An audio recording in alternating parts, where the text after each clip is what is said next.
திருத்தூதரான யாக்கோபினுடைய விழா என்று சந்தியாகப் என்று அழைக்கப்படுகிறவர் இவர்தான்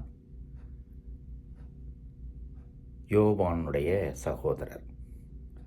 இயேசு வாழ்ந்த பொழுது அவருடைய போதனை வாழ்வின் போது பேதுரு, யோவான், இவர் 3 பேரும் பல இடங்களிலே இயேசுவுக்கு நெருக்கமாக இருக்கிறார்கள். அவர் மறு உருவான பொழுது, ஒரு சிறுமியை உயிர்ப்பிக்கின்ற பொழுது,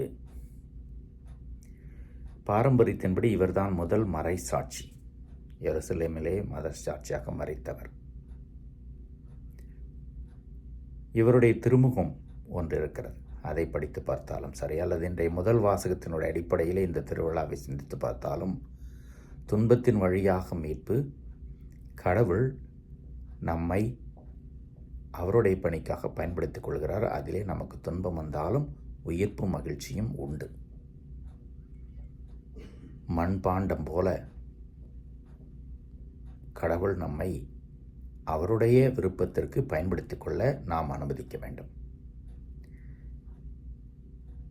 இந்த திருத்தூதரும் சரி, மற்ற திருத்தூதர்களும் சரி, இயேசுனுடைய உயிர்ப்பு, விண்ணேற்பு, தூய ஆவியானவர் வருகைக்கு பிறகு தங்களை முழுவதுமாக இயேசுவுக்காக அர்ப்பணித்துக் கொண்டவர்கள். இன்றைக்கு நாம் இயேசுவை பின்பற்றினோம் என்றால் இவருடைய மனநிலை நமக்கு தேவை.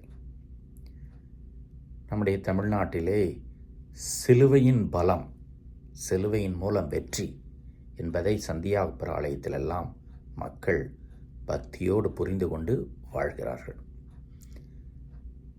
சிலுவையினுடைய பலம் என்ன என்றால், தீமையை எதிர்த்து நிற்கக்கூடியது, சாத்தானை எதிர்த்து நிற்கக்கூடியது, பாவத்தை விலக்கிவிட்டு எதிர்த்து நின்று புண்ணியத்தை பற்றிக்கொள்ள வைக்கிறது.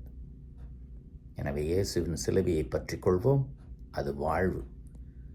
புனித சந்தியாகப்பர் வழியாக அதற்குரிய பலம் கேட்டு இறைவனை மன்றாடுவோம். இறைவன் என்னென்று வாழ்த்து பெறுவாராக.